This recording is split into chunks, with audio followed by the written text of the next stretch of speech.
Shortly, we'll bring you all the highlights of the 8 games on this Premier League Saturday, which was tinged with emotion with the news today that Sir Bobbie Charlton, one of the all-time greats of our game, has passed away sadly at the age of 86. Sir Bobbie, of course, famously won the World Cup with England in 1966 and the European Cup with Manchester United in 1968 and 3 league titles as well. One of the all-time greats at his club and indeed his country. And this is what Manchester United released today in a statement after the announcement of Sir Bobbie's passing. A graduate of our youth academy, Sir Bobbie played 758 games and scored 249 goals during 17 years as a Manchester United player, winning the European Cup, 3 league titles and the FA Cup. For England, he won 106 caps and scored 49 goals and won the 1966 World Cup. Following his retirement, he went on to serve the club with distinction as a director for 39 years. His unparalleled record of achievement, character and service will forever be etched in the history of Manchester United and English football, and his legacy will live on through the life-changing work of the Sir Bobbie Charlton Foundation. The club's heartfelt sympathies are with his wife, Lady Norma, his daughters and grandchildren, and indeed all who loved him.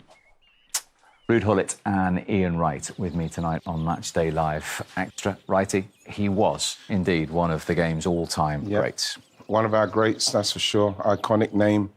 You know, obviously our captain Bobby Moore passed a few years ago, and I think that the fact that Bobby Moore lifted the trophy, everybody knows about Bobby Moore, but Bobbie Charlton was the star for me of that team. He was one of the first names my teacher told me about when I was younger. You know, obviously he spoke to me about Jimmy Greaves because talked to me about goal scoring, but he talks about a player with everything was Bobbie Charlton. I remember his unbelievable youth programs he done.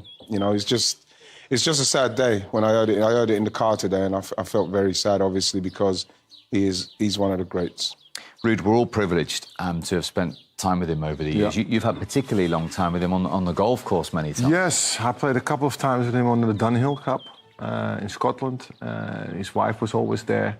And so you have the time, 5 hours long, you can talk with each other, get to know each other. He's talking about the past. He was a very, very nice personality also to have around you. And you know, later on I went on YouTube a little bit, watching him, what he did, how he played.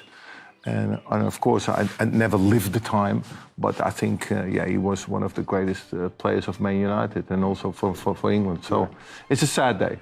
It is indeed. Let's get some reaction from former Manchester United great himself, friend of the show, of course, Peter Schmeichel, who joins us now. Peter, thank you very much indeed for joining us on such a sad day for your former club. But I guess you have wonderful memories of Sir Bobbie. I know being in and around the club, he was in the dressing room all the time. He travelled with you abroad on the plane. He spent so much time, didn't he, with the playing squad? Yeah, first and foremost, good evening to the three of you.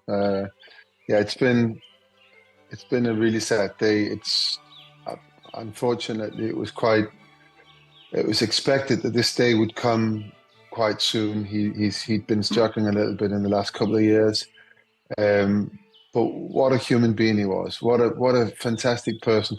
In that statement, it said he was a director for 39 years. So being a director of Manchester United means that you have a say in how the club is being run, development of the club. And that part of his work should never be forgotten. He was one of the strong voices to support Sir Alex. He was Alex Ferguson back then in the late 80s when the outside world thought that his job was under threat. But him, Michael Edison and Martin Ed was the chairman, they knew what he was doing behind the scenes and they loved that. And, you know, as we're seeing these pictures, it kind of tells you a lot about what Sir Bobbie was. He was a very humble man. We think about all the great achievements, but to have that stand named after him, you can see he's not really comfortable being in the limelight. He was, as I said, a very humble man, a very friendly man, but incredibly supporting in the dressing room before every game that I played, in the dressing room after every game that I played. And there you go. There's Michael Edison as well. But that kind of directorship, you don't really see that. And in that, it was always encouraging. There was never any critique or any negativity or anything. He was just an incredible person to have, and have to sort of to look up to. And it's very difficult when you get asked about Manchester United culture. But today I think about Manchester United culture, and so Bobbie epitomizes the Manchester United culture. He's humble. He works hard. He's not out there with his achievements. He's a northern person. I absolutely loved living in the north of England because of how people were. I've never experienced that in my life. And he was a northern person. He had that kind of personality, helping people, wanting other people to achieve things, and not in the least selfish. And he's gonna be sadly missed. I mean, he was just such a great, big personality to have around the club, and he was around the club all the time. Yeah, absolutely, well said. And as I said, you know, the World Cup winner around the world, he's one of the greats. But inside your former club, just give us an idea of the love and affection he had for it.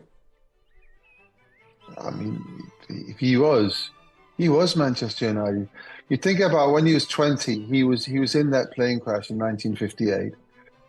He was in that plane crash, and he survived that. He saw so many of his teammates, so many of people that he knew and loved, not surviving that. He saw his manager. He was giving, I think he was read his last rites, or is that what it's called? 3 times. So he was, you know, on the edge. He came back. Bobbie came back, and they created this this new team that, you know, only 9 years later won the championship, and then of course won the European Cup as well. And in that space, he also won the World Cup. And in that World Cup year, he won the Ballon d'Or. And the next 2 years, he was runners up. I mean, he was somebody that, you know, if you needed any kind of inspiration, it was there. You could see him, and you could see that personality as well. You know, he would have been the odd one out in modern day football. He was so humble. He was, and as I said, it was like he felt that he was there for you, to help everybody, help me as an individual, help the team achieve the best. And of course, it was always the best for Manchester United, always. And I said this before, I think it's important. It was never negative. There was never any critique. It was always encouraging, and it was always positive. And you don't get many people like that. You don't. You certainly don't. Peter, wonderful words. Thank you very much indeed for joining us. Thanks. Peter Schmeichel on the passing of Sir Bobbie Charlton, and understandably the tributes have been pouring in from all round the footballing family. Here is the current Manchester United manager, Erik ten Hag. Everyone knows him, all across the world. He's such a famous person. What he remember the 1958 disaster in Munich. He survived, and then his comeback, and then achieved everything in football, but then stay normal as a person. That is not many people given, and I think he's an example for everyone. And I think we know not only the football world is losing a big person, but I think the whole society, and so the whole world, global-wide. He was an icon, a legend all around the world, really, in football terms. And my mum's obviously disappointed, devastated. Everyone who's grown up watching him over the years has just got to thank him, really, for everything that he's done for the game. And obviously we just want to repay that tonight to his family. It's a really sad day. We obviously found out this afternoon, and preparing for a game, it is hard. So Bobbie came into the changing room a lot after games, and he lit the place up, and everyone, you could see his aura that he brought to the dressing room, and the amount of respect that the lads and the staff and the club have for him. He's an absolute legend of this club, and he's a legend of football, and our thoughts go out to his family. Well, I was privileged to meet him on quite a few occasions. My thoughts tonight are with Norm and his children. It's a really sad day. I know they'll be devastated. Bobbie Charlton doesn't need really any other words from me other than to say perhaps that we are talking about a true legend of the game, a true legend of English football. Manchester United, of course, but not just that. That 1966 team are going to always be the iconic team that we look to.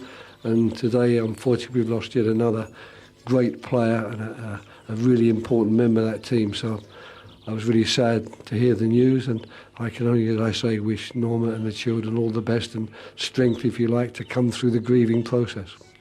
A huge loss for, of course, his family, for Man United family, for English football, for European football.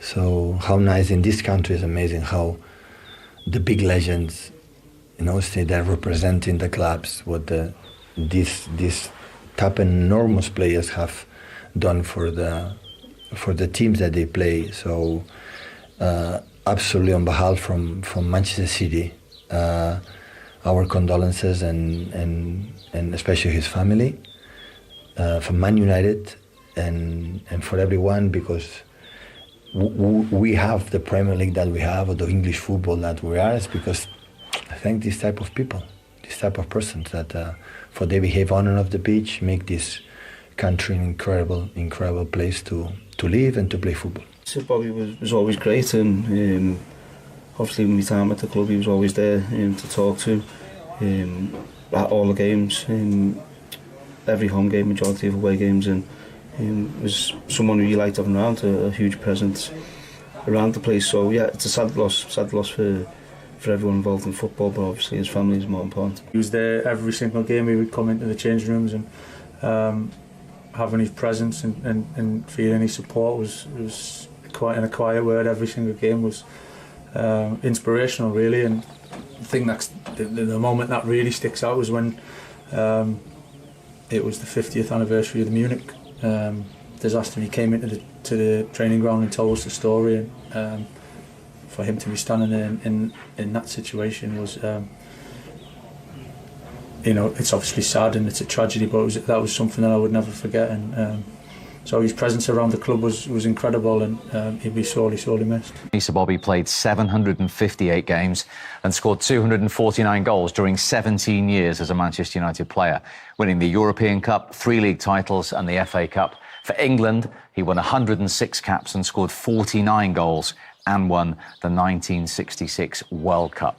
Following his retirement, he went on to serve the club with distinction as a director for 39 years. His unparalleled record of achievement, character and service will forever be etched in the history of Manchester United and English football, and his legacy will live on through the life-changing work of the Sir Bobbie Charlton Foundation.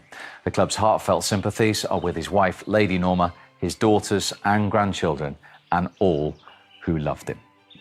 And in the bill, nice words from Eric Ten Hag on Sir Bobbie Charlton, a giant. I mean, it's sometimes difficult to find words to describe someone as big in the game as Sir Bobbie Charlton. And when you lose them so suddenly, and then you do find the words, because it's quite easy to try and depict how great he was, because you don't have to look at his just look at his role of honour. He's what he's done. He's obviously escaped death, all those years ago, and then went on to achieve everything he achieved with Manchester United, like 758, appearances, and the 206 goals, and England the same, 49 goals. It's, I remember him. He was the one that when my teacher, when I was younger, it was Jimmy Greaves, obviously for the goal scoring, but it was, for my teacher, Mr. Pigden, it was Bobbie Charlton was the greatest thing. Anytime he mentioned the name, he had to breathe, he had a sigh and looked up to, that's how much he was held in high esteem, because he is one of the greats. He's an iconic